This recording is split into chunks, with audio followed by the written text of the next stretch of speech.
Today, America's newspapers just announced its Women of the Year. According to the newspaper, that award is a, quote, recognition of women across the country who've made a significant impact. Okay, but here's the irony. In this Women of the Year competition, we saw a major win for the patriarchy. A biological man called Rachel Levine is at the very top of the list. Now, Levine is a former health official in the state of Pennsylvania who forced nursing homes to take COVID-positive patients, even as Levine snuck Levine's mother into a private facility. Now Levine is a fake admiral and, we're told, a woman. Candace Owens is a woman, so we thought she could assess. She's the host of Candace, and we're happy to have her join us tonight. Candace Owens, Woman of the Year, Rachel Levine. Do you feel honored to have this new addition to the sisterhood, or do you have other feelings?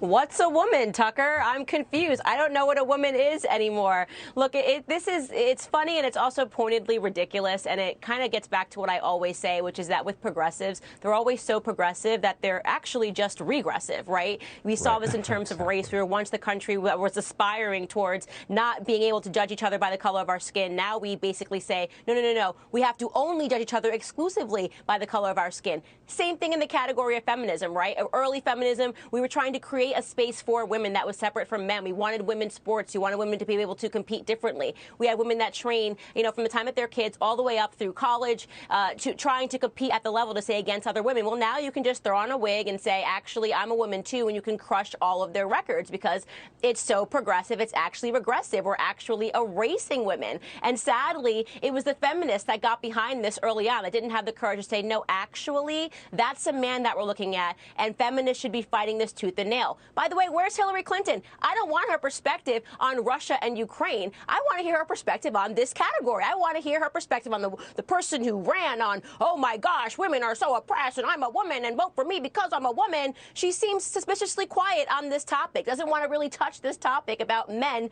taking the spots of women, something that is actually representing an existential crisis for these young women who I said earlier are competing in these categories. So it's ridiculous. Bigger question, Tucker, why are they doing this? You always have to ask with the left because it's always something Machiavellian, and it gets back to Marxist ideology over and over again. It's always about disrupting the family unit. The government gains more power when people are confused, right? If you don't know whether you're a woman or a man, you're not going to have a functional nuclear family unit, right? Instead, you're going to be dysfunctional. Dysfunctional people tend to rely upon the government. That's what's happening right now. That's what you're seeing this push for.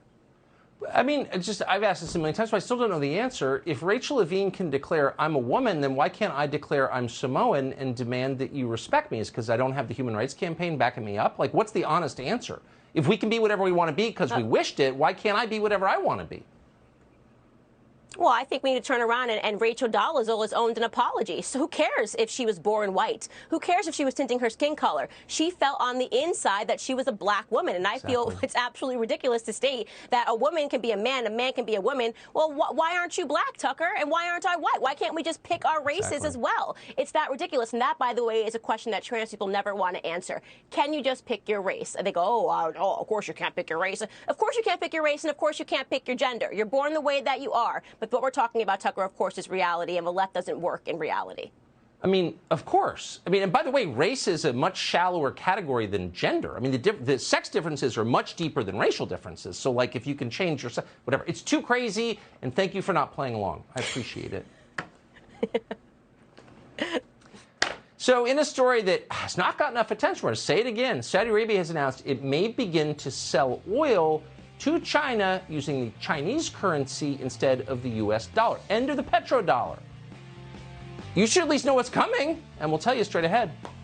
I'm Angry Rick for Blabberbuzz's Truth Reigns.